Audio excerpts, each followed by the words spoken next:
But the other thing is after that. Welcome, everybody, to our Tuesday, October 4th City Commission meeting. We will call this meeting to order. Hillary, will you please lead us in the Pledge of Allegiance? I pledge allegiance to the flag of the United States of America and to the republic for which it stands, one nation, under God, indivisible, with liberty and justice for all.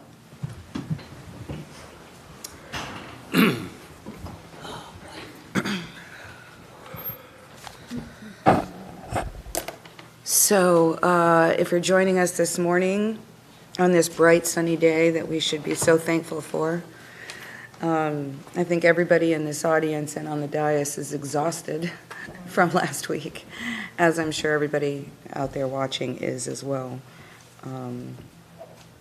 We are very thankful that we can be here today. That is for sure. We will move on to presentations. We should also say, but praying for and thinking of South Florida, who Of course. unfortunately is not in a normal world by Of even course. close for a long time to come. But And under city manager update, Jennifer can maybe give us a little update on all the things that have happened since last Thursday. sure, absolutely. Okay. Presentations. Our Energy Efficiency Day 2022 proclamation. I will turn that over to Commissioner Gao. Thank you, Mayor. Energy Efficiency Day 2022. What an exciting day this is. If I could have Natalie Gass come up, please, and receive this for us and say a few words after the proclamation. But here we go. Energy Efficiency Day 2022. Whereas energy efficiency is the first step in transitioning to clean energy and reaching the city's Ready for 100 goals. And whereas implementing energy efficiency and other clean energy policies and programs can help boost economic opportunities and job creation while continuing to move the city of Dunedin toward a sustainable future. And whereas smarter energy uses reduces the amount of electricity needed to power our lives, which helps avoid power plant emissions that can harm our health, pollute our air, and warm our climate. And whereas the City of Dunedin has partnered with Solar United Neighbors for the 2022 Pinellas Solar Co-op that will assist homeowners and business owners in going solar. And the City of Dunedin has developed a solar rebate program. And whereas together we can contribute to our sustainability efforts by learning more about energy efficiency and practicing smarter energy use in our daily lives.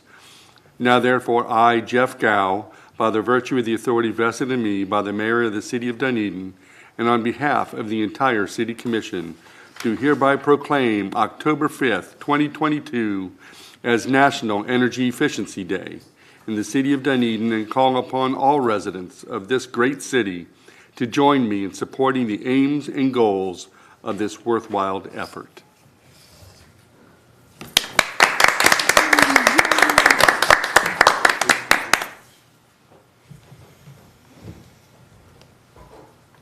Please. Good morning, Mayor, Vice Mayor, Commissioners, and everyone here in attendance and watching virtually. Natalie Gass, Sustainability Program Coordinator for the city, and I'm excited to celebrate this day with everyone.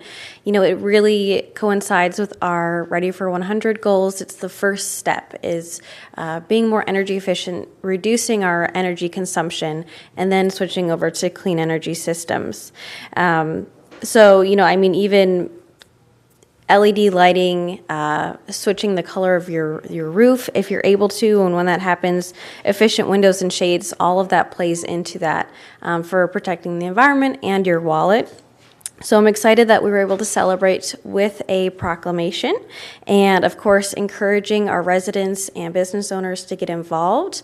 We are going to be sharing some great tips and resources through upcoming newsletters and on our social media pages. And then if you're ready to kind of take the next step after energy efficiency, there's a lot of great programming for solar right now. Do want to do a quick plug for our, we are officially a partner of the Solar United Neighbors 2022 to Pinellas Solar Co-op. And basically, it gathers a bunch of residents or business owners together, and they have bulk purchasing power to reduce the cost of solar and get a really good installer for their home or business. So that's going on. We have the solar rebate, and also that 30% tax credit is coming back through the federal government. So I appreciate everyone's time today and all the great work our residents do. Thank you. Thank you, Natalie.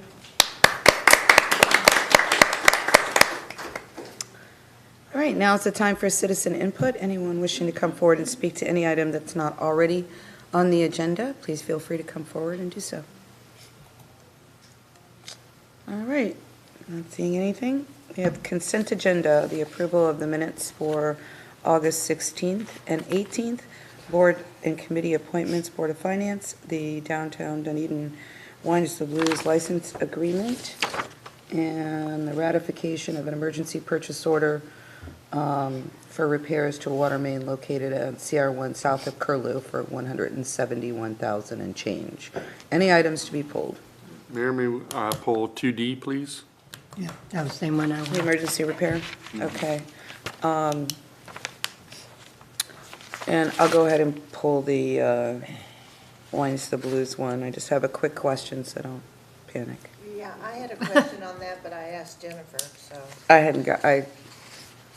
We talked about bigger fish yesterday, so I didn't get a chance to ask her about that. Okay, so can I have a motion to approve the minutes and the board and committee appointments? So moved. Second. Okay, Commissioner Franny and Vice Mayor Kynes. All in favor signify by saying aye. Aye. Aye. Any opposed? Motion passes unanimously. All right, first item is the Merchants Association, Wines the Blues. Can you guys just tell us what we're doing to work around the Scottish American Society? I just want to make sure we're covered there, and I'm sure we are.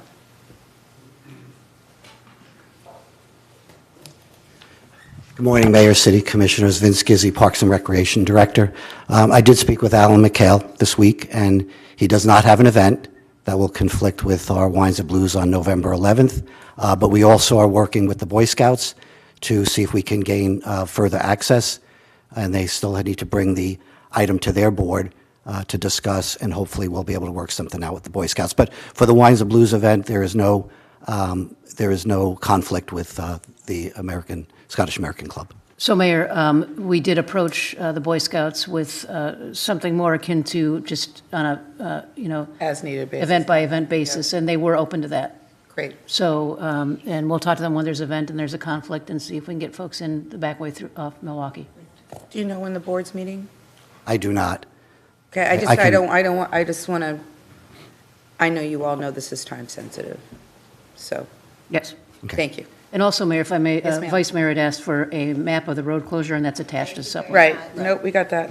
Thank you so much. You're welcome. Okey doke, and then, And my question. Oh, sorry. I think that Jennifer, maybe, it was on the ARPA funds, which they received this year, right? For last year. Last series of events. Last series. And so the issue now is if they were able to save some of those funds, then that can go to help pay for security and blah, blah, blah. Correct. I mean, it's in their bank account, and they could use it if they they, who? the DDMA. Yes, gotcha. Okay, I'm over here at Boy Scouts in my head, so I was like, and Scottish American, so I walked away from the DDMA part. They receive funding for both events, for the Mardi Gras and for Wines. Right. And I just wanted to check on that, and she explained. Yep. Thank you. Let's not forget too, I mean, I don't want to have to call Jack, but, they continue to get, or they should be continuing to get their discount from the sheriff for the sheriff's fees that they will have in the future, just, We can double check. but they don't have to pay this time, right? This one is still going through, or was it the last That's year? right. This I couldn't remember that. is the, Last this is the year. new one, this is the new year. This is the new, unless Okay. they put money back. Yes. Well, and it's fine, so then they will, we just need to double check, because Sheriff The discount that you Galtieri had worked agreed out for that the. that both Wines of Blues and Mardi Gras gets a discount, Yes, we'll because check. it's a large event. We'll check on that. Okay, thank you. All right, the emergency purchase order for the water main. Did you just have a question? Just a quick small present. I just wanted the public to be aware of what was going on there and why we acted so quickly, why it was an emergency, et cetera, et cetera. Quick. All right, very quick. Well, good morning, Mayor, Vice Mayor, Commissioners. I'm just teasing. Russell My Ferlita. engineers, I have to tease my engineers. Oh, we're very efficient, so. Yeah, okay. Russell Ferlita, Director of Utilities and City Engineer. Yes, so just really brief, we had a water main break of a 16-inch water main that is under the right-of-way and the walkway on County Road 1. It's approximately 10 feet deep, so our crew is not capable of excavating such a deep hole. It's a 16-inch water main that was broken, and if you look at some of the supplementary information, you can see what that water main looked like. So basically, when you look at the rest of the water main, it looks like brand new. It's a beautiful water main, and this really underscores the importance of having a city staff on site, because probably what happened 30 to 50 years ago when this thing was installed is a bucket of clay was probably put in the trench, and then just over 30 to 50 years, it corroded that one little piece, which we would not have been able to find very easily other than a break. The importance of having it fixed immediately is it's a 16-inch water main break, so as it's getting worse, it compromises not only that area, but the entire intersection of County Road 1 and Curlew. 16-inch water main, if it breaks fully, can wash out a tremendous area. If you could probably, I don't know if you're familiar, but you can go online and look at water main breaks and washouts. An entire city block could just go away. So it's very, very important that we act immediately.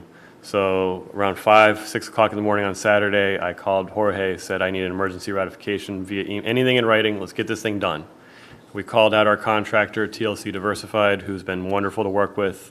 We've piggybacked to the emergency contract with Pinellas County, and we just made it happen.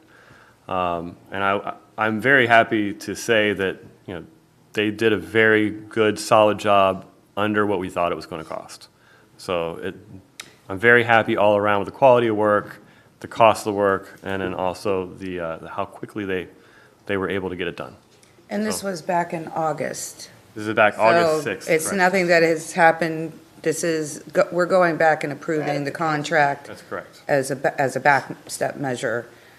It was fixed early August. I just want to make sure people don't think it's happening now and that it was a result of the storm or Correct. water usage or anything like that. Yeah, it's, as soon as we got it done, we got it ratified by management as soon as possible, and then due to the cost, we have to bring it to you guys just to say, Sure. okay. Questions? Well, yeah, what was the time frame? How long did it take from start to finish?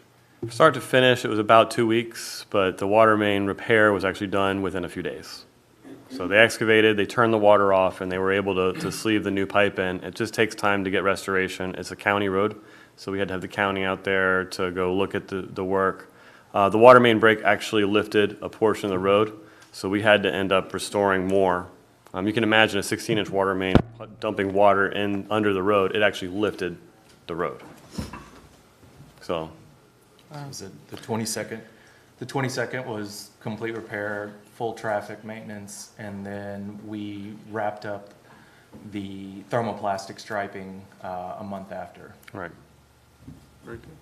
Thank you, guys. No, I just thought it's important when it's infrastructure that we talk about it and let the community know how amazing our staff is and what we do, so.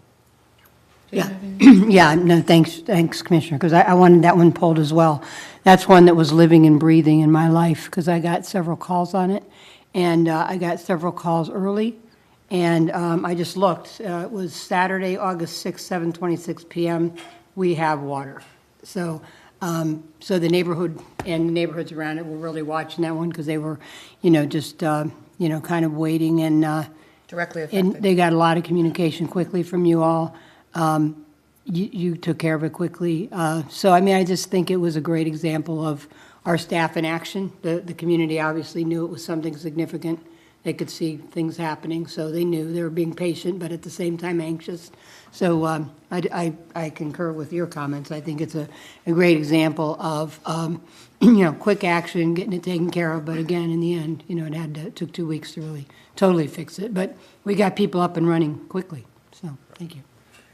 Anything else? Yeah, so you made a comment, and you said that it was repaired for less. I think the figure was about a rounded off to 171. What did you expect it to cost, or what was the estimate? I don't know if I want to put it on the air because then the contractors will know what to charge us next time. That's but fine. Yeah, I was expecting north of 200,000 though. Yeah, okay. Just because of the scale, where it is, the requirement of maintaining traffic, which is a tremendous cost as well, for the amount of time that we had to maintain traffic, I was expecting north of 200, so I was very happy whenever it came in under. This particular contractor, as well as there's a couple others that we trust implicitly, they do a great job. They do everything they can to watch our budget for us as well, and they realize that by doing that, we keep going back to them.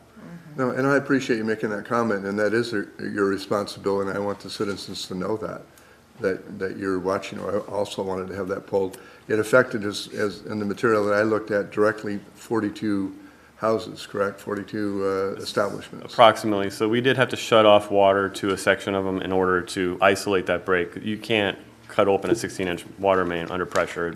It could actually kill somebody. We had somebody almost lose a finger on an 8-inch water main. So you can imagine what a 16-inch can do. It literally can kill you. So we had to shut off that area. We did deliver water to people immediately affected. We have bottled water that we can deliver for at least, basic function, drinking. And we did get the water up as quickly as possible. Now granted, because you depressurize, we have to give a boil water notice. You have to make sure that people don't get sick. There's sand that can get in the line. We flush it out the best we can. But we're very cognizant in trying to make sure water is an essential item of life. We try to make sure we don't have people out, and if we do, we try to compensate them somehow. And I do appreciate you making a couple of comments about the severity of this and what could happen to this. I think that's important, and I think it's important that the residents know that. So I appreciate you following up with that information. Thank you. Anybody else? Okay, anybody from the public wish to speak to this item? All right, so I need a motion for both the Merchants Association agreement as well as the emergency purchase order. We'll just do it all at once. Can I have a motion to approve? So moved. Second. Okay, Vice Mayor Kynes and Commissioner Tornga, thank you. All in favor signify by saying aye. Aye. Aye. Any opposed? Motion for both items passes unanimously. Thank you. All right, we'll go to, thank you, gentlemen. We'll go to the action item, Resolution 22-18, repealing Resolution 2000-08, which created the Dunedin Stadium Advisory Committee as amended by Resolution 10-07. Hillary, can you please read that resolution by title only? Sure. Resolution 2218, a resolution of the City Commission of the City of Dunedin, Florida, repealing Resolution 2000-08, which created the Dunedin Stadium Advisory Committee as amended by Resolution 1007, and providing for an effective date. This has been the reading of Resolution 2218 by title only. Thank you. Can I have a motion to approve? So moved. Second. Vice Mayor Kynes and Commissioner Tornga. Thank you. Vince? Good morning again. Vince Gizzi, Parks and Recreation Director. On August 16th, 2022, the Stadium Advisory Committee, Steve Sandbergen, Chair, and myself reported to the City Commission that the committee's goals had been achieved and purpose fulfilled. At the same meeting, City Commission directed staff to bring back a resolution to sunset the Stadium Advisory Committee. Staff is recommending adoption of Resolution 22-18, sunsetting the Stadium Advisory Committee. Okay. Any questions for Vince? All right, this is a public hearing. Anybody wishing to come forward and speak to this item? Seeing or hearing none, come back to the maker of the motion, Vice Mayor Kynes, for any final comments. You know, I actually, a long time ago, sat on the Stadium Advisory Committee, so I totally understand, but it's, purpose, it's achieved and purpose fulfilled, and we thank everybody that spent so many years on that committee. Thank you. Commissioner Tornga, anything? I have nothing. Thank you. I'm sorry, I just noticed Rebecca over there. I know. I had missed that. Glad you're here. I know. I want to say that. No, I don't really have anything other than Vince. We had talked about honoring them in some way, the committee as it sunsets, and do you want to comment on that? My suggestion was, and I think that, I did talk to Steve Sandberg, and he thought it was a great suggestion, to invite them all to a spring training game next spring, next season, and bring them up to the box. We get, as you know, we get 4 suites during the season and have them at a same bowl game as the city commission. Okay, Well, that's nice. sounds like a plan. Well, we always there's always one of those that we're never sure, so it seemed like a great way to utilize it and, have time together with them and to honor them, so. Thank And you. be Thanks, Vince. interactive, and they said that Right. they would love doing that. Yep. Anything? This is just one more example of the city doing things right. I mean, we just talked about a water main and how efficient our staff is. And this is just one more example of the citizens getting involved for a specific purpose and a reason. And when that reason no longer exists, then just like Congress and the Constitution, they did their term and they went back to being farmers. That these are residents that did their job and now they're just stepping back into the shadows. Hopefully not for long. Hopefully we'll see them in other advisory committees and being involved, but just wonderful thing. Sad to see it go, but wonderful thing. Agree. Okay, roll call vote, please. Commissioner Gao? Aye. Commissioner Franny? Aye. Commissioner Torga? Vice Mayor Kynes? Aye. Mayor Bajowski? Aye, and that motion passes unanimously. Thank you. Thank you. Okay, we have a start item, memorandum of understanding between the city and the International Firefighters Union, Local 2327. Can I have a motion to add this to the agenda? So moved. Second.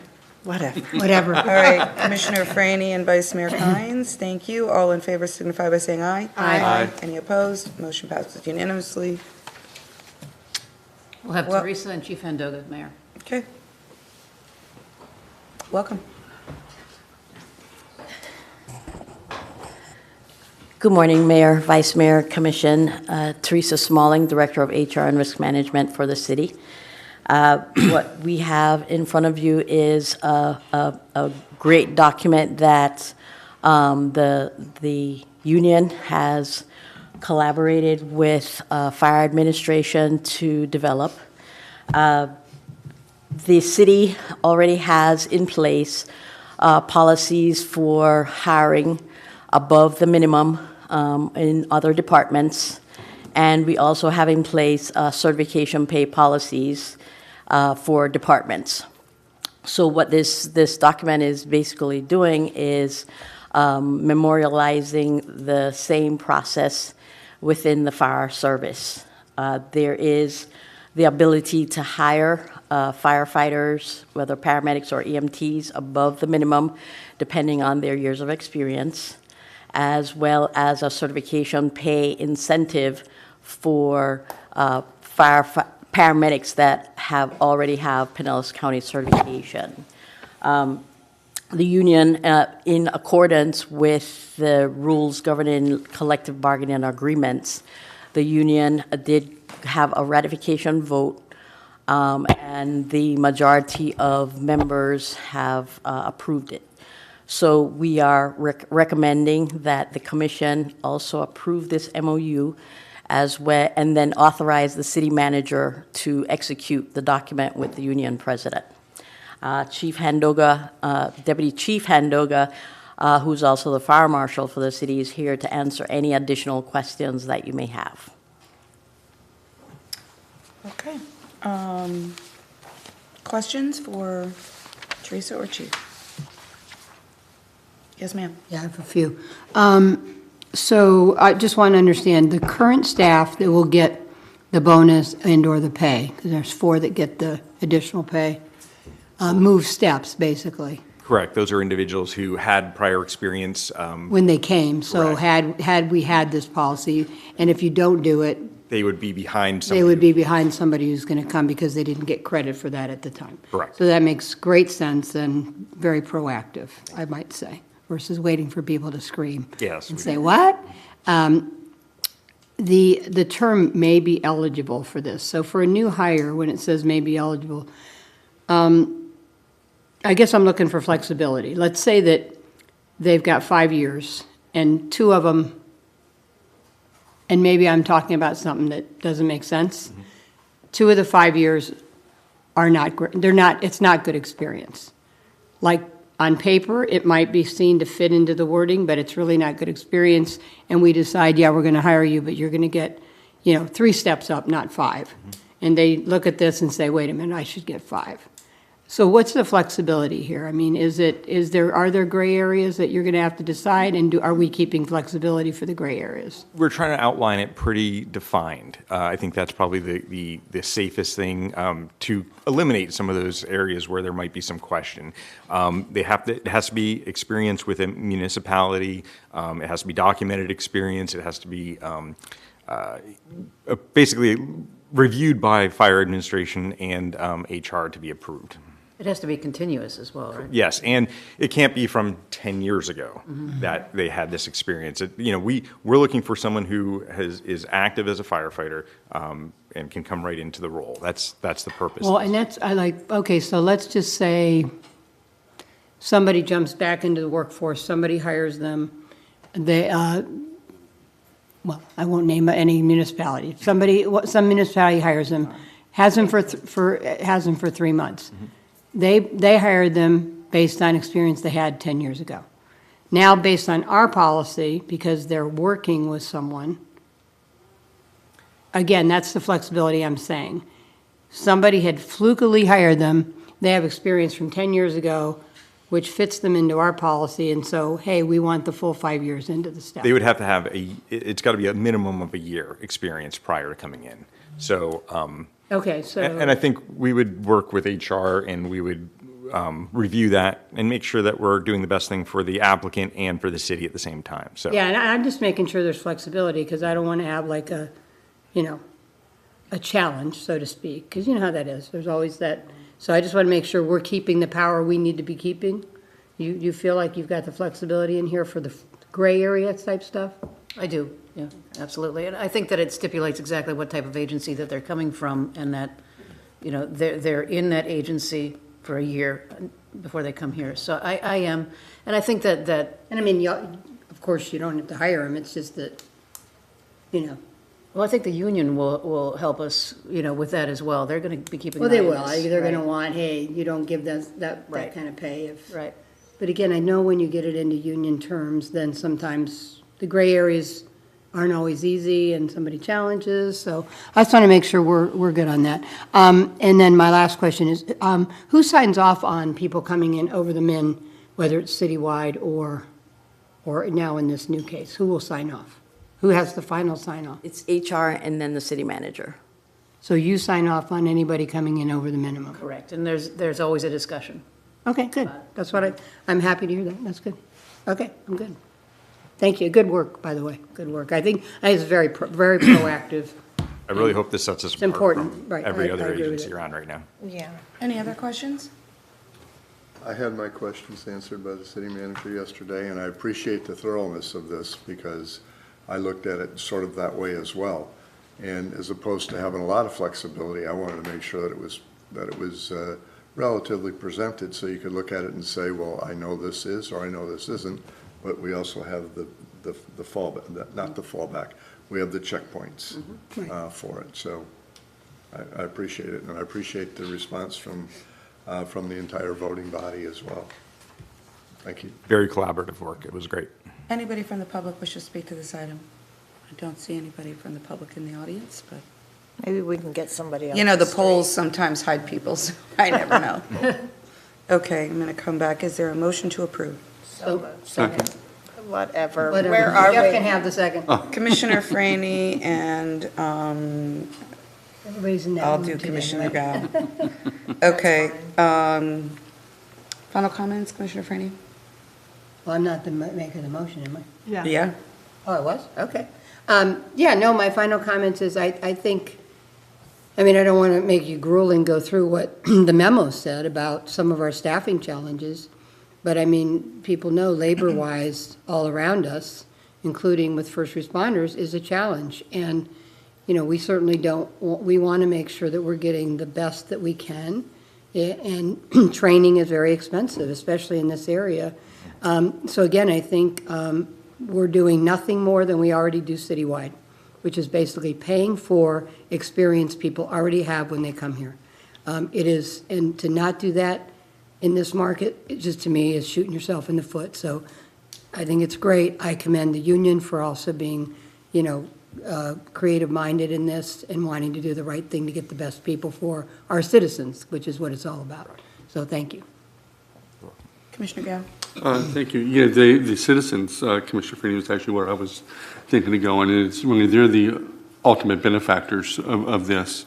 You know, and I know when you're first starting out for a job, the challenge is how can I get a job without experience? And how can I get the experience without a job? Well, the next step is what's the value of that experience? And so it's always nice that you see instruments being put in place to help with that, and the fact that it's not something over and above. It's actually, you know, trying to tie in line with the same type of experience that we're giving any staff member within the city. So it's wonderful, and it was great that it was such a collaborative effort to get it done. It was amazing. Well done. Vice Mayor? Yeah, I think it was a proactive, reasonable solution to avoid compression, receive certification, and appropriate pay for expertise. So thank you to all involved. Very succinct, Vice Mayor. Man, Excellent. she used big words. Commissioner? Thank you, I've already made my comments, thank you. You know, sometimes I think the frustrating thing about government and hiring in the government sector is you have these, you know, various min-max of salaries. And then you throw the union in the middle of that, and it's very specific. And the world just isn't that. And I think the flexibility that we have to pay people for their experience citywide is important. And we're seeing that. I mean, there are certain positions that we can't even get people to apply for, and I've had to raise what we pay for that just because people won't take it unless we do. We're still not taking it, but. So that's important, and it's especially in public safety where we can't afford to have open positions. Agreed, thank you. Especially we're in the middle of hurricane season. Oh, my gosh. Yep. please. So, okay. So thank you, everybody. Thanks for your hard work, and I appreciate the time that you all spent with me on the phone about it. All right. Let's see. All in favor signify by saying aye. Aye. Any opposed? Motion passes unanimously. Thank you. Thank you, Teresa. Appreciate it. Well done. All right, we had purchasing policy changes, Resolution 22-17. That's been requested to be postponed December 6th, all the way to there? Yes. A motion to postpone to date certain, December 6th, 2022. Second. Okay, Vice Mayor is the maker, Commissioner Torunga is the seconder. All in favor signify by saying aye. Aye. Aye. Any opposed? Motion passes unanimously. And the schedule of insurance renewal evaluation for the city's insurance program is also being requested to be postponed to October 18th. Can I have a motion to approve? I will make that motion. I will not be here. Second. But I'm going to postpone to a date certain, October 18th. Okay, Vice Mayor Insurance Kynes renewal. and Commissioner Torunga, all in favor signify by saying aye. Aye. Any opposed? Motion passes unanimously. Then we have the proposed agenda for October 18th, which does include the insurance. Is there any questions about the agenda itself or Yeah, additions? I did have a question. Sure. On the October 18th, and that is when I will be able to zoom in on the 20th, but I will be gone. And I was sort of sad but happy that that's when you're going to be talking about mental health, which I've been so interested in. Yeah. You know, because of the ARPA and how we were working with other agencies to provide these mental health accommodations or, so anyway, I'm sorry that I'll miss it, but. You'll be on a wonderful vacation. I will. Well deserved. Okay, any other questions or additions? All right, can I have a motion to approve? So moved. Second. Vice Mayor and Commissioner Gao, all in favor signify by saying aye. Aye. Aye. Any opposed? Motion passes unanimously. Then we have the workshop item, which was the ERP update, and there is a request to postpone this item. We don't know till when at this point, right? Yeah, Mayor, I need to look at the workshop schedule and Sure. figure out when we're going to slot that in there. Okay. I do have the PowerPoint in hand, but I really didn't have a chance last week to review it and For obvious ask reasons. questions. Right, so. Sure. Okay, can I have a motion to approve? It's, well, probably table it, is not, because we're not postponing it. Right. We will schedule, I know that you want to see it, so we'll schedule it as soon as we can. Okay, so let's make this an item to table because we don't have a specific date. Yeah, just one comment. So, and this is a good example, in the background area, when they do put like that, we've talked about it before, you could make sure that's specific. That would be great, because, you know, it's good to go back to it and refresh, so you know what we've talked about before. I think most of the time staff does that. Sometimes it just slips. Okay, can I have a motion to table? So moved. Second. Vice Mayor and Commissioner Tornga, thank you. All in favor signify by saying aye. Aye. Any opposed? Motion passes unanimous. I'm sorry, I kind of missed what you said. Will we talk about it by the end of the year? Yes. Okay. Commission discussion. I didn't get anything from anybody, but that's not unusual given what's gone on this week. Anybody have anything that they feel like they need to discuss? Okay. So wait, this is things that we want to bring forward for future commission. I always have to remind myself Yep. the Okay. difference between discussion and Yeah. comments. City Clerk update. Welcome. Oh, Haven't we're glad seen you in to a see while. you. Glad to have you back. Michelle's done a great job. And you'll still be seeing her over the next few months, just depending on my schedule. Sure. So, but just, I try to, I'm in the office some, but I just try to, as I can. You know, Sure. I'll be here. And you've got our support for sure. Absolutely. But good to see you up here. Yep. Okay, city manager update. So you want to talk about where we are now today, post-storm? Sure, absolutely. And I'm happy to say, we're in a good position. Yeah. Can't complain. No, we can't complain at all. Just as it pertains to the state of emergency, I did send all of you an email over the weekend saying that it expires. We'd let it expire, but it actually expires today because you all ratified that state of emergency. And so it expires the day that you ratified, which is, today. So I need to meet with Chief and Chief Parks and Teresa Smalling, our Director of HR, to talk about the emergency pay and that type of a thing for all of our employees. Of course, all of that kicked in as soon as the state of emergency was declared. So as far as the state of the city goes, you know, it's funny because I say we barely had a storm, and my husband reminds me, no, we did. You were in the EOC. I was listening to the trees. Yeah. So I was too, except yeah. I kind of slept through it it. did pick up a bit, I think, just a bit. We did have trees down, obviously. We had some power lines down. Jorge reached out to Duke. He didn't get a call back this morning, but the map shows one person is out of power in Dunedin as of this morning, and so we think that kinda bad for the one we think their toaster shorted out or something. So I don't think that was necessarily storm related. We didn't have any sanitary sewer overflows, which is very good news. Our water, wastewater was up and running the entire storm. I think that we did switch the generator at some point when things were blinking, but then switched back. So we're in a really good position in those terms. The county EOC right now, and EOC stands for Emergency Operations Center. We just kind of take that for granted, but a lot of folks don't know what that is. But the county Emergency Operations Center right now is adding up the costs to see whether or not we would be eligible in Pinellas County for those emergency FEMA funding. And the South County took a much greater hit than we did, obviously, so I think most likely Pinellas County will be, but we'll find out for sure. As it pertains to our city facilities, we had minor damage. The netting at the driving range has a large gap in it, which means the driving range is closed until we can fix that hole. How long will that take? What do you think? We've gotten 3 bids right now, so we're just trying to look that through our system. So that's not something we can do under the emergency order to get it done quicker? We did get bids. No. Yeah. Because, you know, people are going to be mad that it's closed. I mean, are we talking a month? Mayor, I'll have to check back with staff. Did you get the bids? I just asked Jocelyn, when, just like you're asking me. You got to come to the microphone, I'm sorry.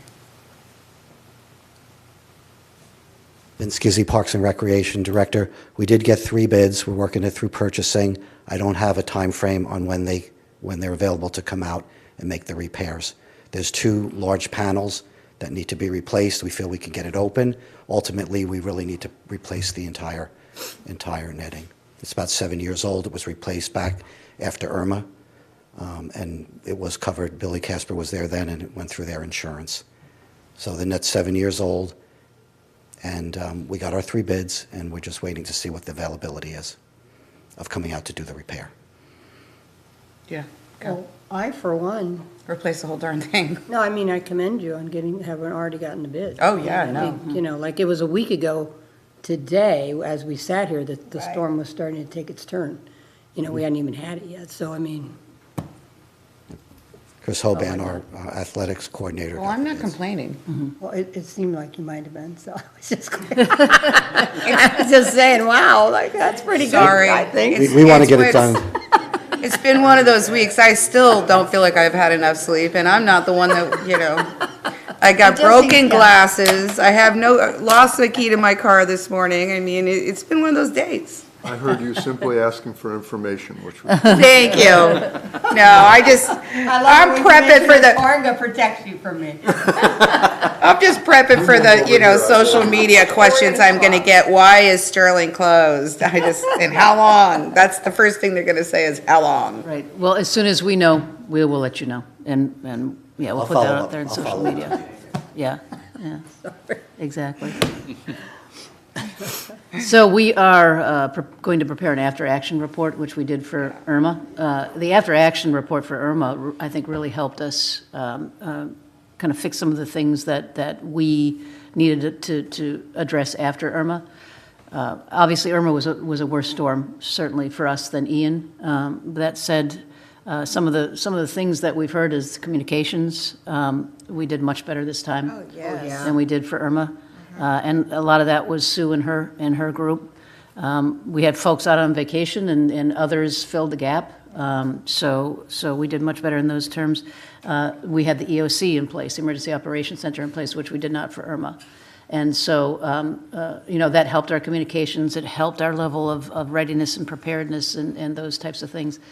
I will say that I woke up on Monday morning and looked at the storm track and immediately reached out to all the department directors, and they had already started taking action, those first initial steps that they need to take to prepare for the storm. So they knew their roles, which is exactly what we want. Everybody needs to be rote for us. It needs to be something that you don't have to think about as we go through our storm preparedness.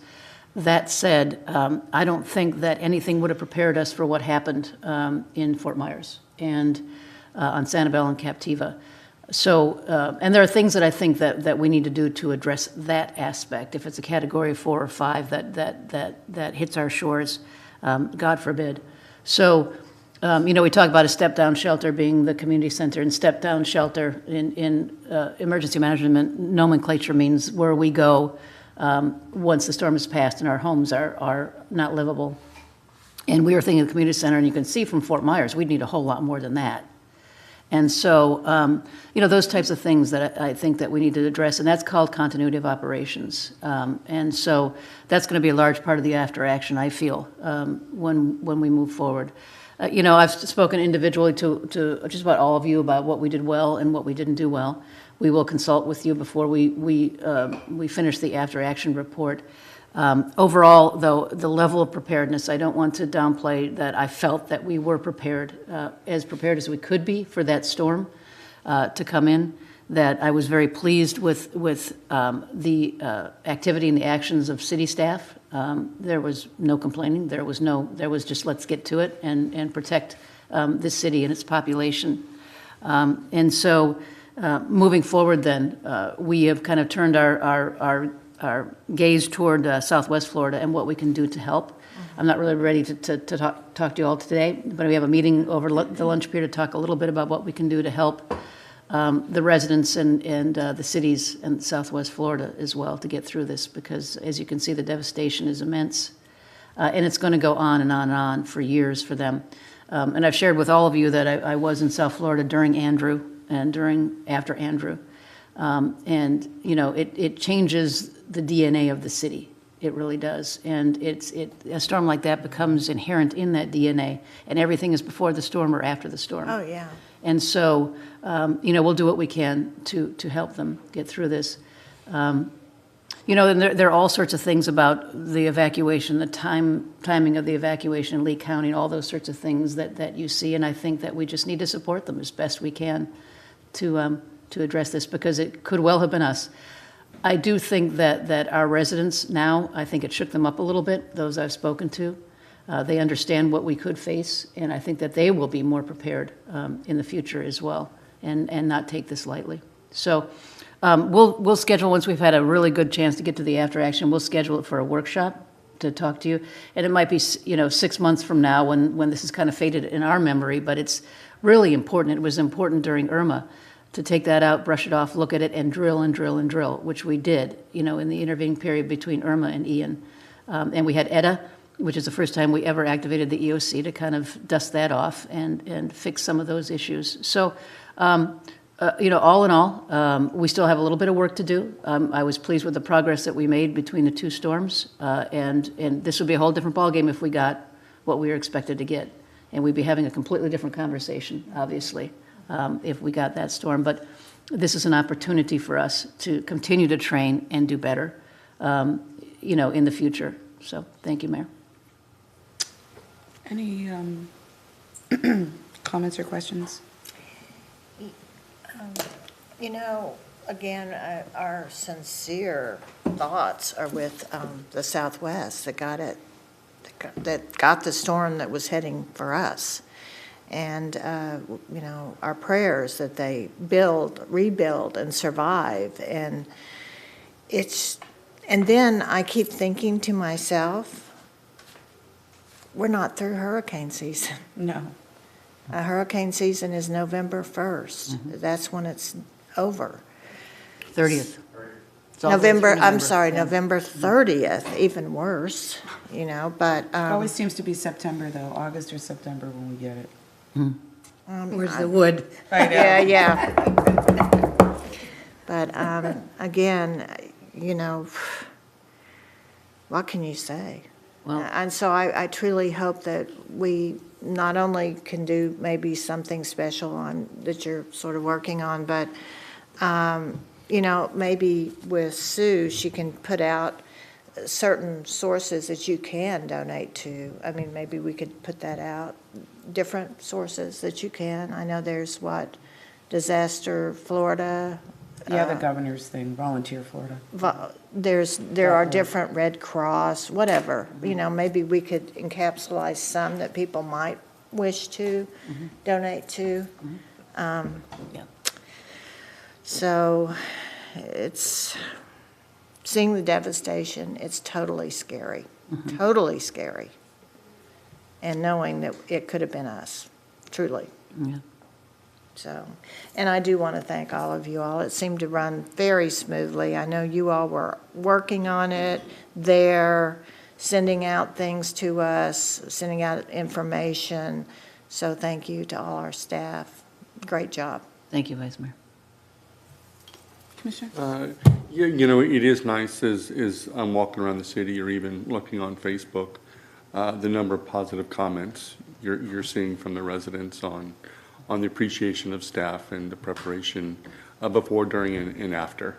You know, how quickly we were to resume our solid waste and to pick up on those routes and to make sure that we were starting off this week. So that was really nice. As you do your after action, and I know you mentioned 6 months, and I know you need to let things settle down in your head and on paper, but also keep in mind that typically we start a budget process in January. And so there might be some items that come up that we're going to need discussion on and things of that nature moving forward. That I know what I want, Jorge. Have you heard? No. I'm back on my mission again, just letting you know. She wants netting for the storm. No. No. She wants a Humvee. I want a sandbag machine. She wants a Humvee. Can't say no to me now, I don't think. Go ahead. which would include I a think that's a sandbag. discussion for a later day. Even if it's an upside-down cone and some plywood, something to help, something. But yeah, but thank you, for me personally, as well as the residents who've reached out to, kudos to us. But it did scare the bejesus out of us, and it is a wake-up call. And I don't know how you get this done, but I know we also have some tax relief for hurricane preparedness. That's typically in June at the beginning of the season. While that fits with the calendar, I don't think it fits with the mental capability of the residents. We're just not in that zone, so I don't know that we really take advantage of that. So maybe working with the governor or whatever, what can we do with that so that as we get closer to our hurricane season, which is typically August and September, when it's more in the front of our minds, that we might be able to take advantage of something like that. Help the residents out. Mayor, if I may, and Commissioner Gao mentioned the employee solid waste, for example, I am remiss to not mention the hard work of public services and solid waste, certainly. And we had asked for volunteers to help solid waste, and we got them. And we got them from water, wastewater, public services, I think. Who else, Jorge? Yeah. Parks and Rec, too, I think. Parks and Rec, yeah, Parks and Recreation. And we had 4 females, Bill Pickram told me, helping. And, yeah, I'm just immensely proud of the team that they formed. And they're working 12 hours a day. I mean, they're working really hard. Because not only did we not collect refuse, but we actually sat in our houses and created more when we couldn't get out. You're right. Kind of like the pandemic. But, yes, thank you for bringing up the employees. Yeah. Commissioner? So I have random thoughts. Yeah, me My first random thought is, I mean, there's been times where I've felt proud of the city, many, many, many times. But I have to tell you, like, since the storm, I've had people just randomly come up to me, and they're like, thank you, thank you, thank you. And I'm like, well, I didn't really do it. We have great staff. And when you have great staff, good things happen. But I mean, really, I've had so many positive comments about people appreciating communication.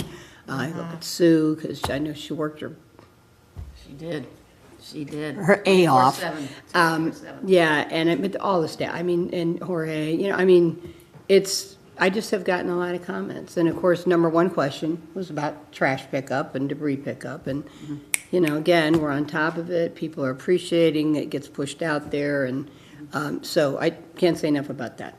That's number one random comment that I didn't want to forget.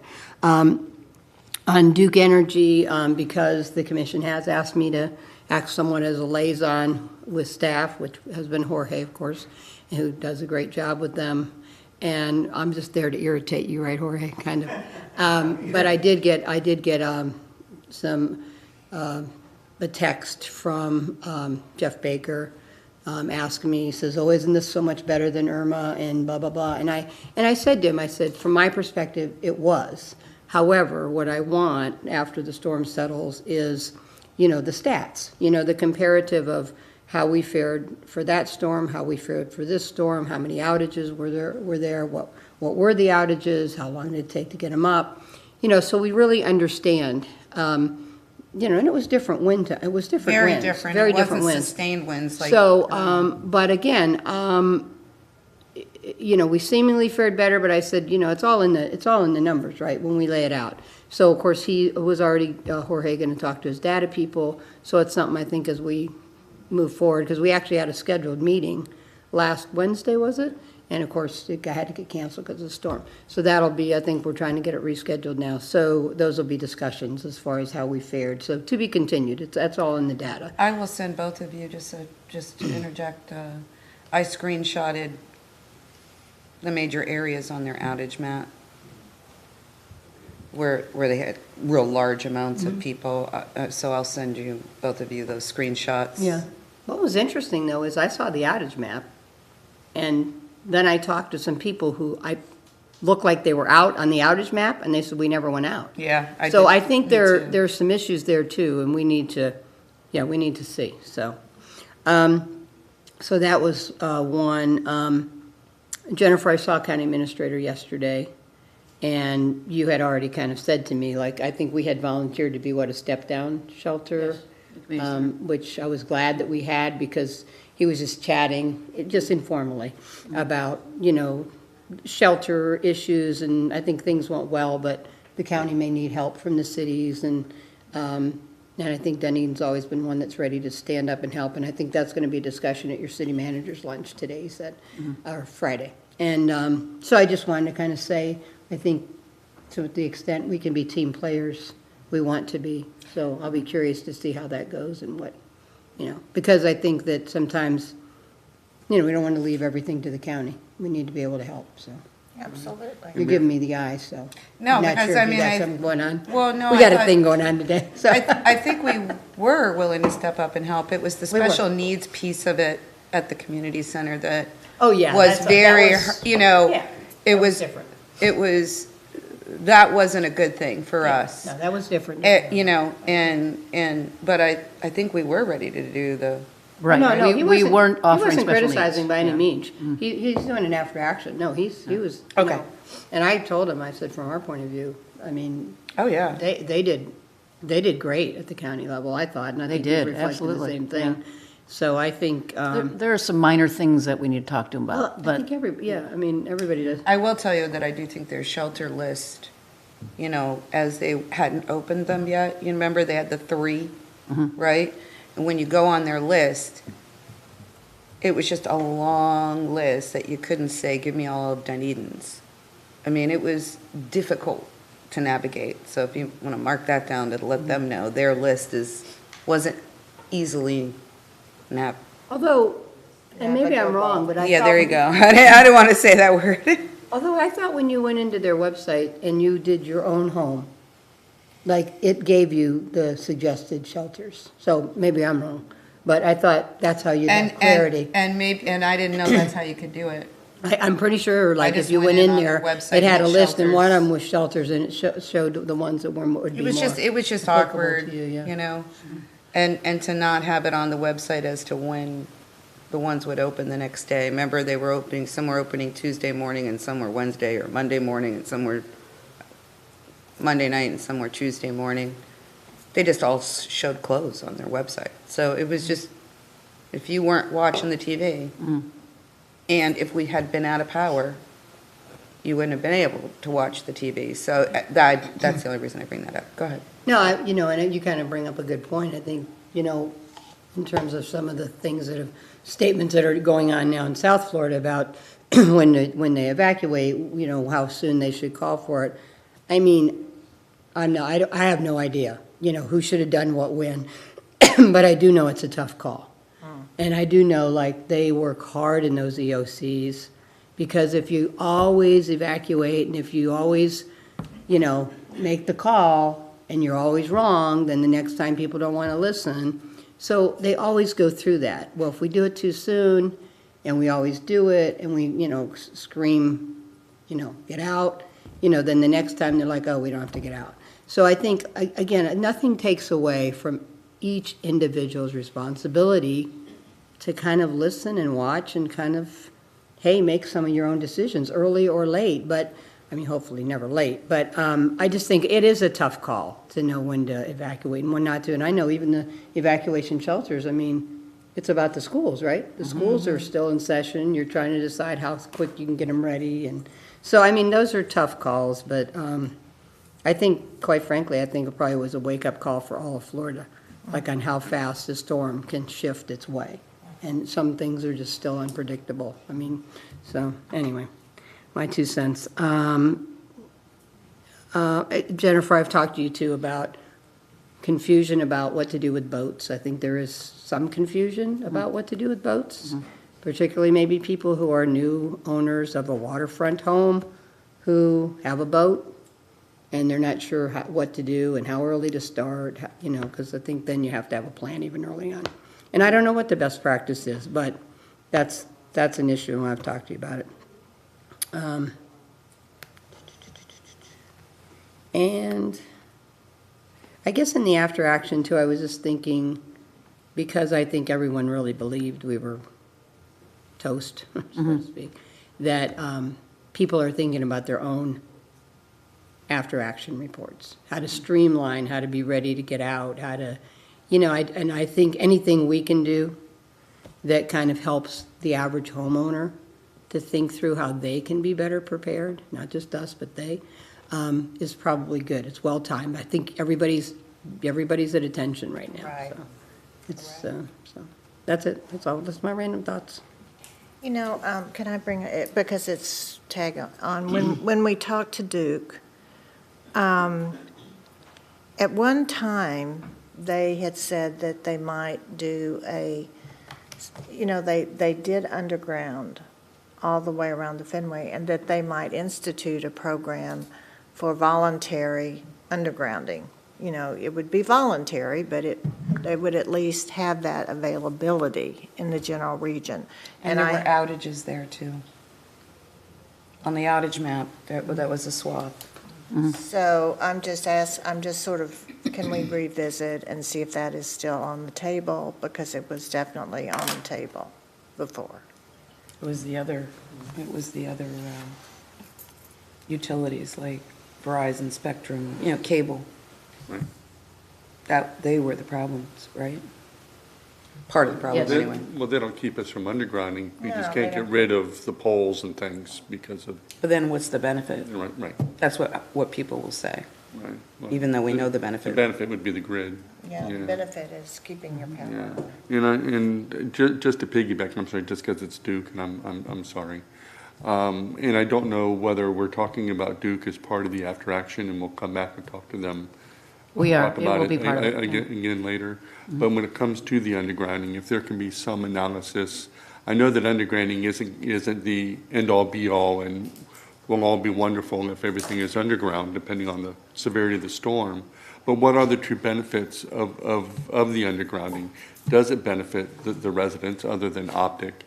And if that's the case, one of the big challenges with Duke is the price to underground.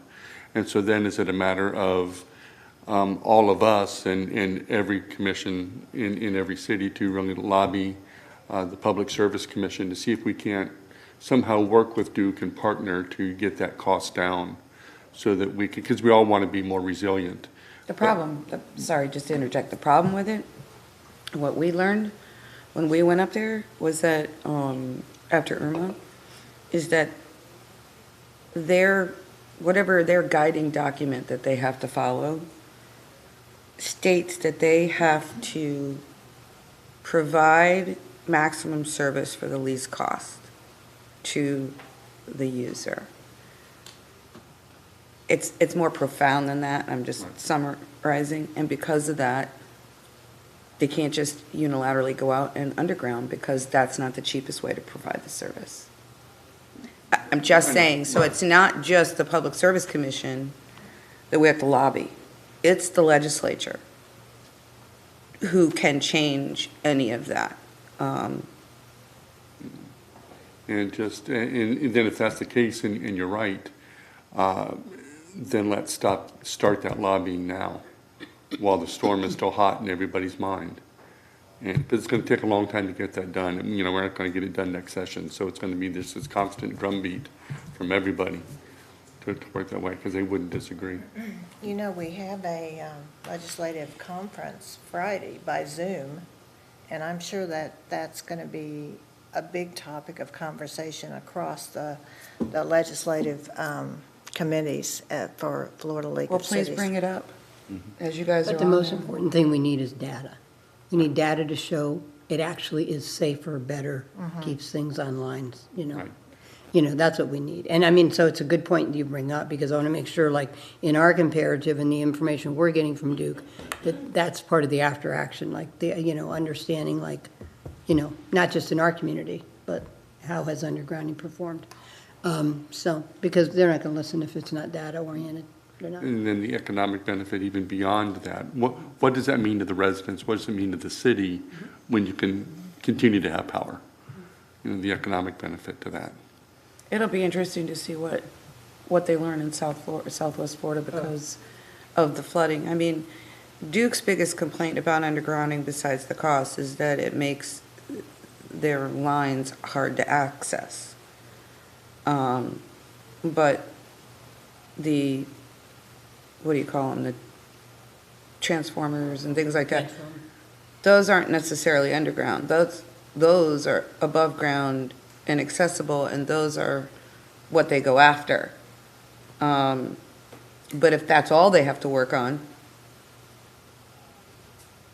that's a better situation. So it'll be interesting to see what would have, like, my question is if Fort Myers, if that whole area was undergrounded, what would their electricity situation be like? Right. Or they would still be out, because transformers and like, you know, we have the thing on St. Chris, where you have a little station, if you will. You know, those could be out. But does their electricity get restored faster when that's all, I don't say that's all, I don't mean it as a small thing, but if that's the things they have to focus on versus poles and lines and everything else laying around. You know what I'm saying? I don't know. I don't know the answer to that. And it certainly would be a 50-year challenge around Florida. I mean, and the amount of money it would cost is just astronomical. But if you think about the coastline, kind of seems like it would be the right thing to do. I don't know. Sorry. Well, no, I mean, it's random thoughts, right? I mean, it's just like transportation. And when you start investing in something that you think is smarter, just because it's a lot of money up front, how do you make those calls? What's the data that proves it? And then when do you start doing it, right? I mean, so, no, I mean, I think it's all good. You amortize it. I mean, if you Yeah, figure no, I it's mean, going to I was- be it big was- up front, I but was then you asking more rhetorically, but amortize. yeah. That's what I think, like for transportation. Then, but again, you're going back to how do you prove the data? Yeah. So, could I get one of those sheets to show the outages? Do y'all have that? We have a map. and The it's- map?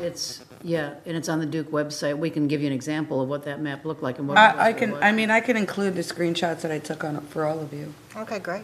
I mean, It's it's pretty cool, but then when I'm talking to my neighbors and it's like, oh yeah, we didn't go out, and I'm like, oh, okay. Well, I think that the map shows, kind of an area. Enclave? It's like a I honed it GPS in. kind of a It thing. goes way in, like you does can it? see parcels, yeah, Okay.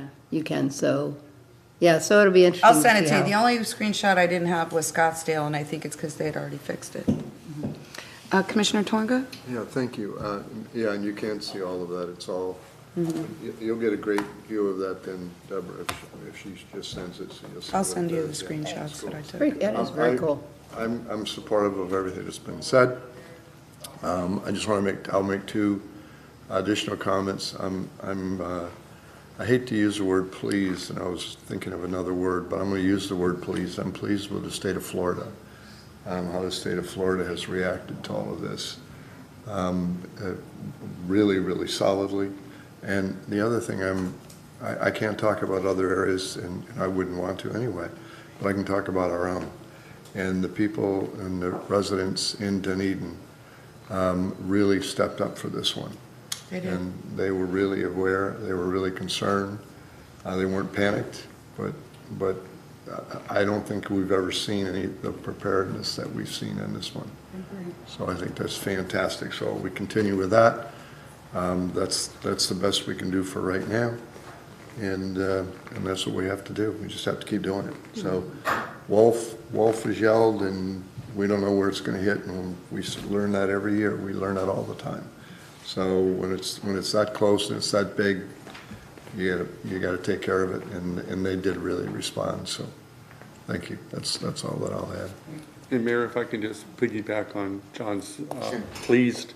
There was actually an opinion article a few days ago that talked about how pleased they were with the federal response to what happened in Florida, to the governor's response to Florida, but it acknowledged that the heavy lifting was actually done by the cities Right. and back to city staff. So it was counties. really nice to Counties, acknowledge yes, counties. that, right, the cities and the counties. So it was nice that it was acknowledged that the heavy, the money and the policy, yeah, that's easy, but it's, not that that's easy, but, but it's the heavy lifting that gets things done was done by the cities and the counties, and I thought that was, Well, and if it you- was nice to see. If you think about Pinellas County, I mean, we are one of two counties in the entire state that have multiple cities like we do. We have 24 cities. I mean, you got 3 agencies in Hillsborough to deal with. In Pinellas County, you got 25, including the county, you know? So that's no easy coordination feat. Which is why we have all these different, you have your monthly city manager lunch, right? Yes. We have our quarterly city manager mayor breakfast. We have the mayor's council, where it's just the mayors, and Florida League of Cities helps us with that. I mean, there's all these different groups out there that meet, and sometimes it seems like, what are you doing with that? Really, it's relationship building, because when the stuff hits the fan, you rely on your relationships to get things done. I mean, you rely on people's professionalism as well, but it's relationship building. And that's really important. So thank you for those comments. But, I was proud of our county. I mean, I really was. But I was very proud of our county. Oh, I was think that- too. And I think, is it Kathy, who's the ESC head for the county? I thought she did, I thought she did a really good job with her when they had her on the media. But, I mean, I just, we have between the county and our own city, it was solid. And again, I agree. I think the state and the federal both, did a good job, But I think, again, I saw the same thing where it really said, but the heavy lifting is at the local level, and, that's where the competencies are critical. And, That's why local elections are important. They I are, they mean, really all of that are. stuff. Not because we're out there doing things, but we are responsible for hiring you. And you were a rock star, Jennifer, I'll say it again. good Thank you. leadership. It was staff, though. Good, I know that, but good leadership hires good people. Her performance appraisal is Thursday night. Let's not try to overload her with that. No, it's okay. Except I did her performance appraisal way before this. Well, I think we all did. 2 but days, that's maybe. the formal one. Actually, it was like 2 days. I turned it in like Monday of last week, Sunday, I think. Teresa will be like, she's lying, it wasn't way before the storm. Actually, it was the storm that motivated me. When I had time to do mine. Right, so, I too agree with my colleagues that we had a lot, and every department played its role in whatever it was. Everybody came together. 2 years ago, we built the Emergency Operations Center. And I mean, while it had been floating around in our plans, it was Irma that really lit the fire, So as you're going through your after action, I already know you're gonna talk about some of these things, but I'm just gonna go over them.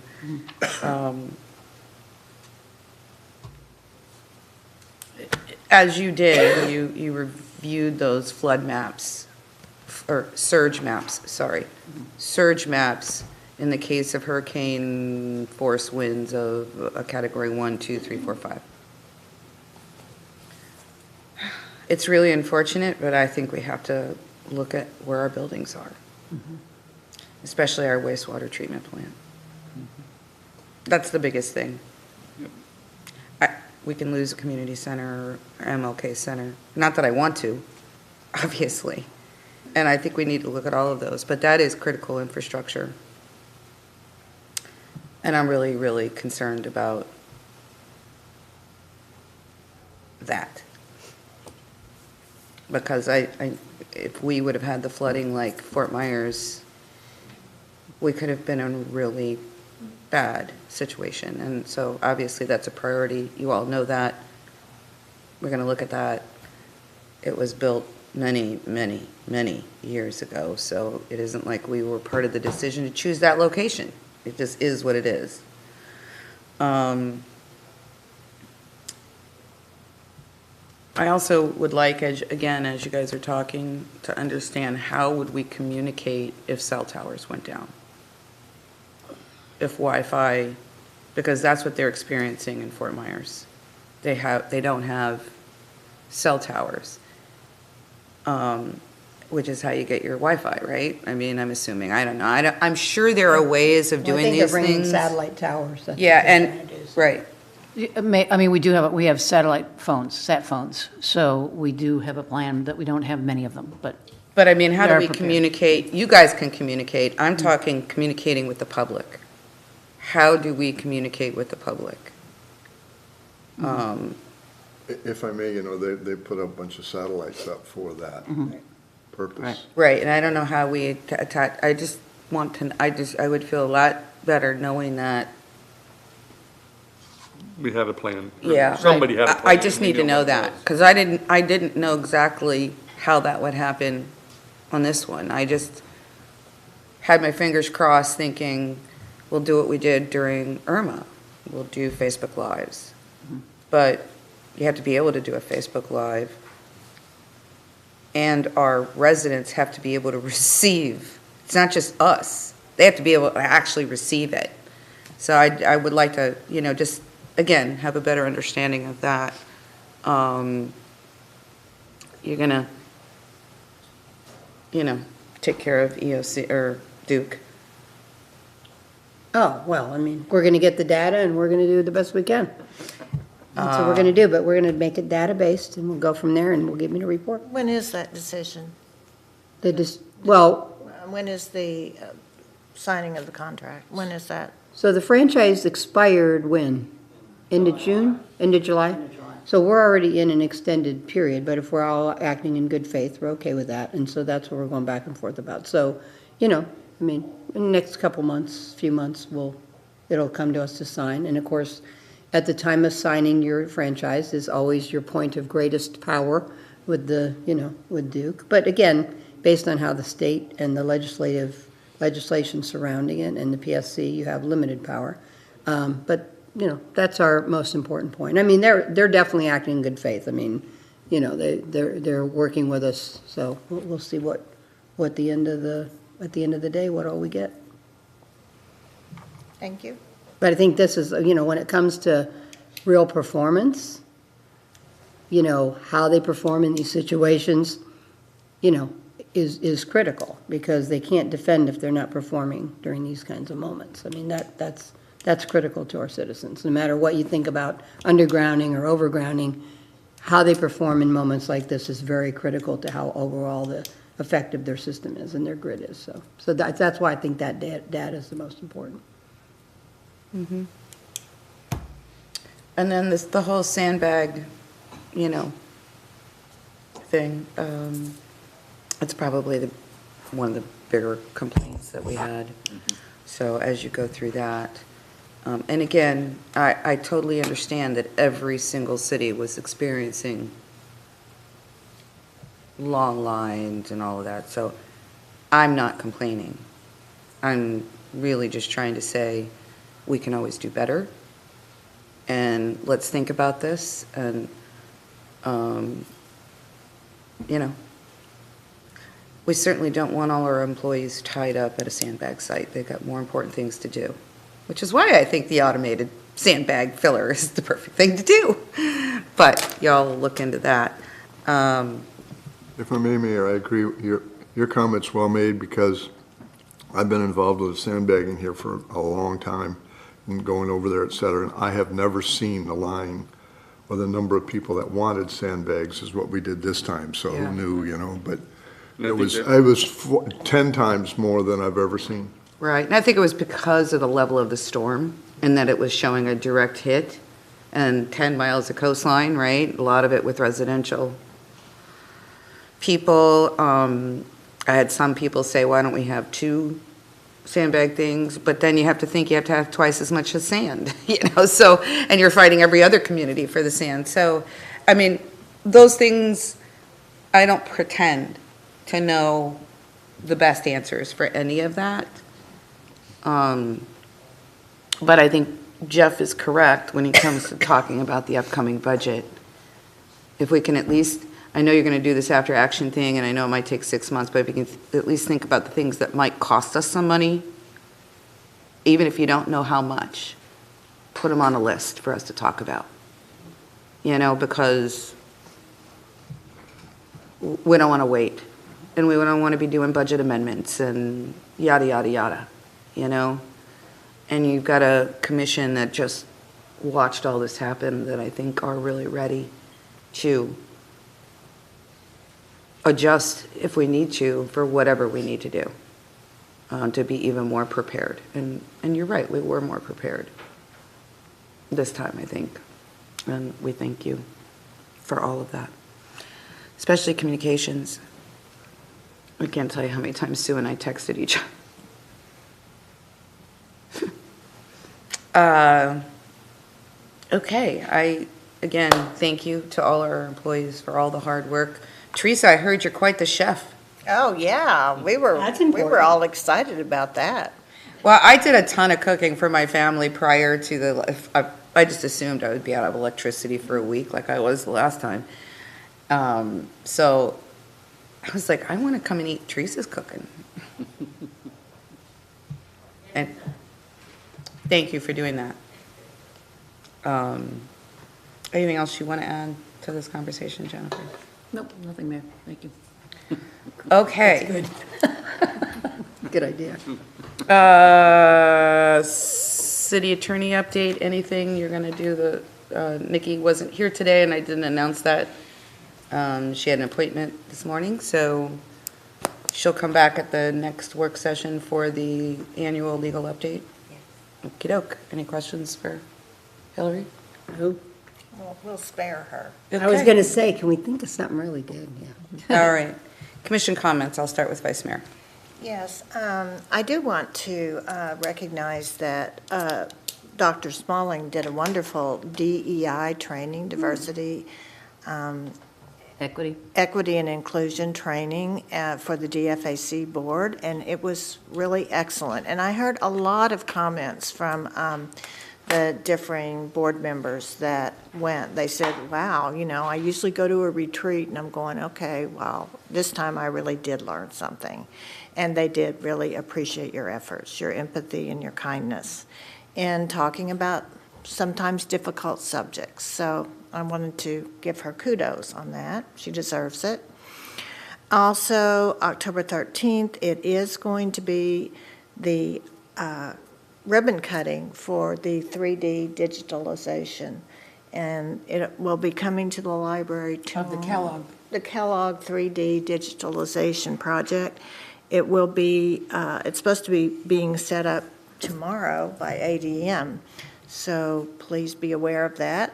It's, we think we're going to get some really nice press because from Tampa Bay Times. So please sort of put that on your calendar.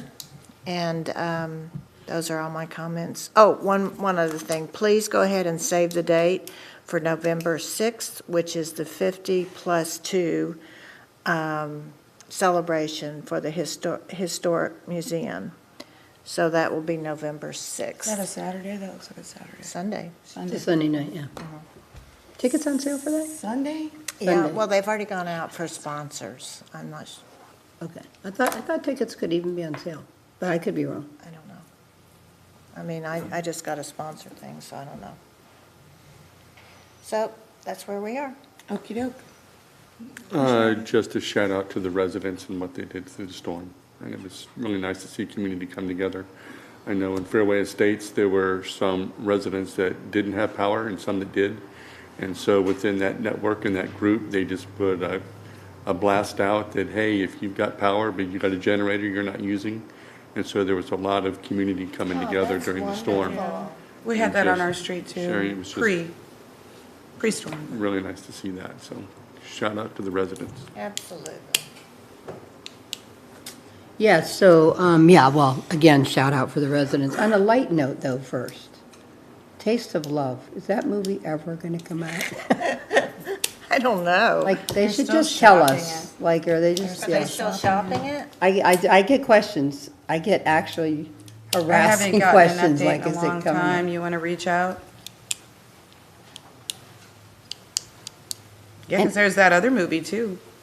I There's two also movies. asked, Oh, I the also, mayor Bionic dog. The mayor dog? What was it? Yeah, with what's his name? So I actually ask it as a taxpayer as well, since we are in, the tourist development is incentivizing those films by giving $600,000 a hit, right? I think they got more than that, Okay, so. but I'm not sure. I'm just asking. So, all right, just, that's my little thing. On a very serious note, though, obviously, we all dealt with the storm, but on top of that, the Friday before the storm, Officer Mike Hartwick, Deputy Hartwick, was unfortunately killed on the line of duty in a traffic issue, or I'm not sure how to say it, but killed by the construction vehicle. So the Sheriff's Department, who of course is our police department for all intents and purposes, experienced that second in line of duty death in over 100 years. And of course, they were 18 months apart. So yesterday, I attended the funeral of Deputy Hartwick.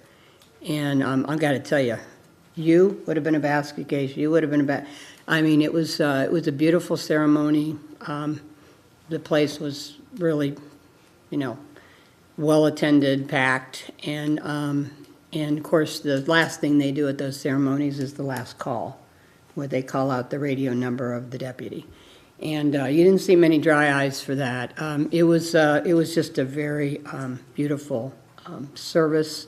I know how devastating it is for the Sheriff's Department. And so we need to make sure that we're there. They are our police department. So when I say that, thank them, because it's tough. It's tough for them. And of course, they had to go in the mode of losing one of their comrades to going into storm mode. Of course, really, for all intents and purposes, they were basically doing the service yesterday with a lot of their equipment and people down in South Florida helping. So it's just, it's a tough moment. This particular officer has roots here with family. He'd been in North District Station for some time. So again, it was a beautiful ceremony. I wanted to make sure to let you all know that.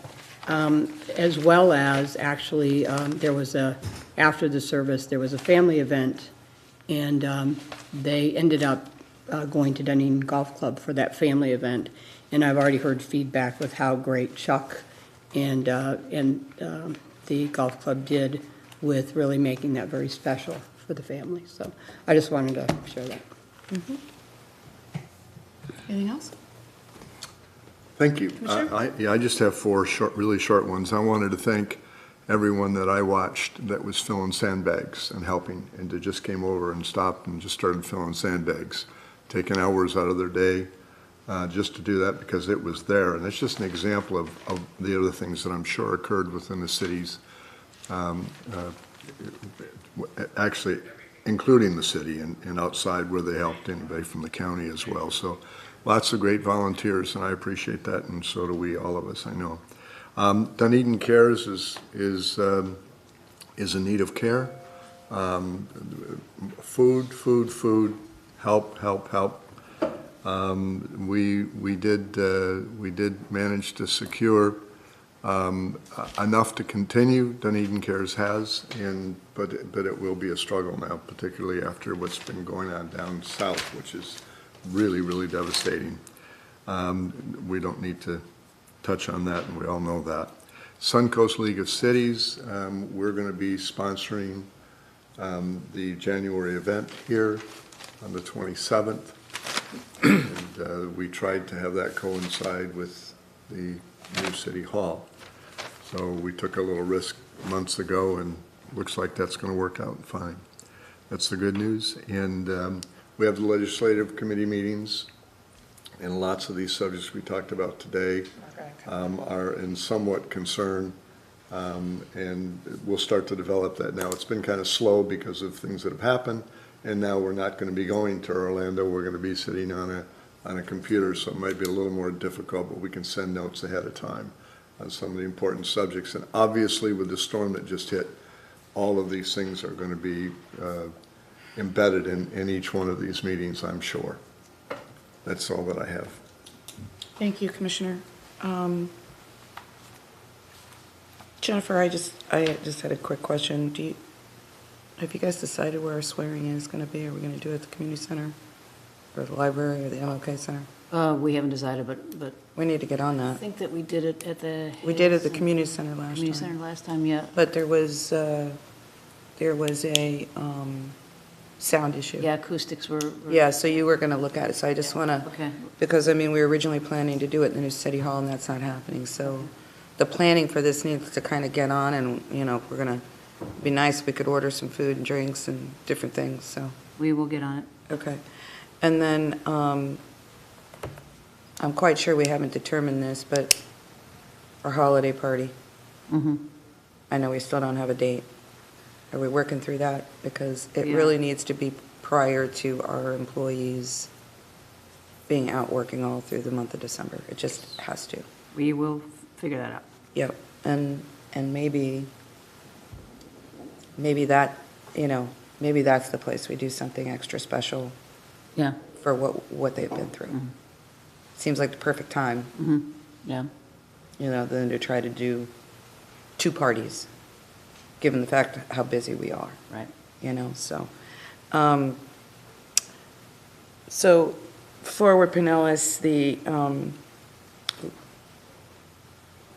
Friday before, I was at a TMA meeting, which is the Transportation Management Area, where all the different counties get together and talk about our transit issues. Which, you know, that we could be there all day talking about that. Anyway, FDOT did announce that they have a new fixed route. I'll call it a grant, but it's a grant out of existing money, not new money. But they're allowing a certain type of fund to be used for fixed route transit versus roads. So we are working, I say Whit and I are all over this because we think it's the perfect kind of funding mechanism to help us with the ferry. As you can, the county did not approve any funding for the ferry in their recent budget.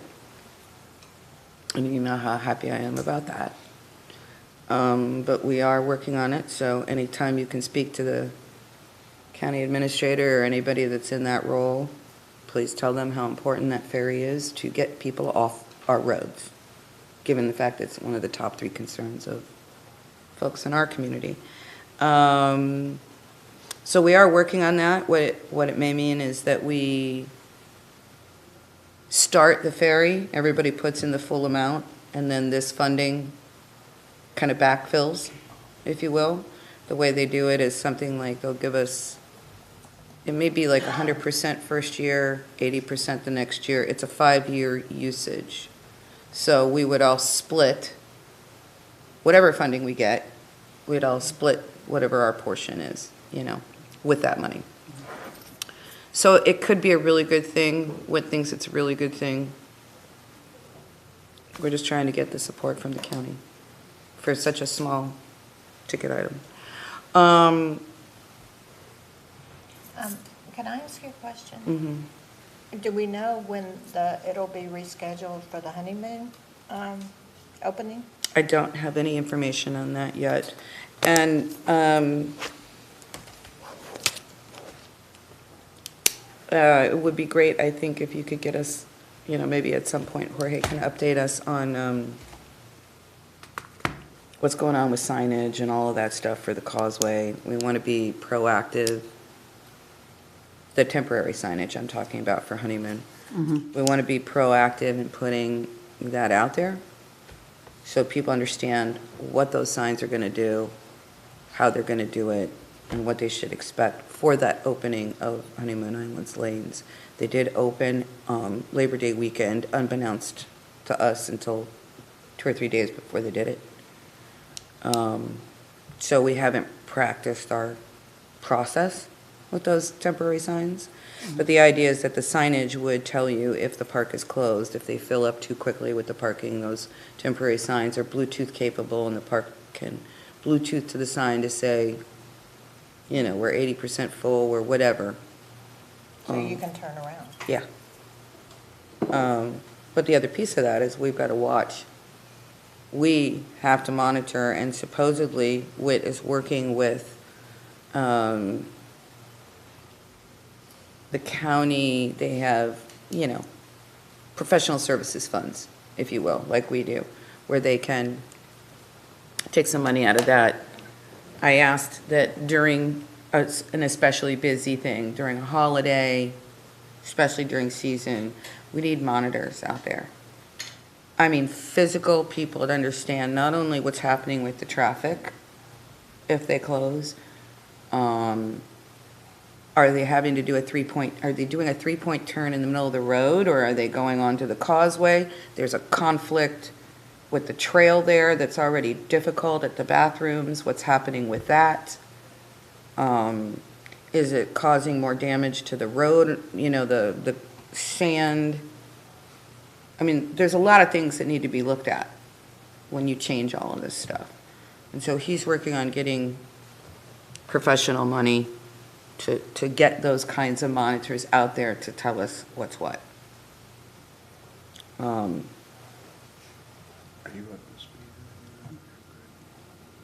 There's also, the turnaround by the park.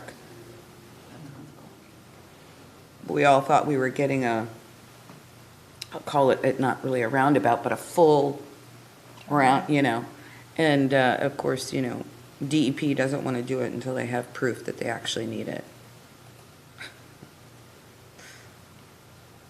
They were proud to have it if we would pay for it. So there's all kinds of little pieces that are trying to be put together, plus the intersection. And the intersection will happen we'll start working within the next year. So TDC, we're supposed to have a meeting with the county commission, a joint meeting, and WIT's going to be there, and we're going to be talking about the capital portion of their funding, and will anybody consider using it for things that are affected by tourism, like transit,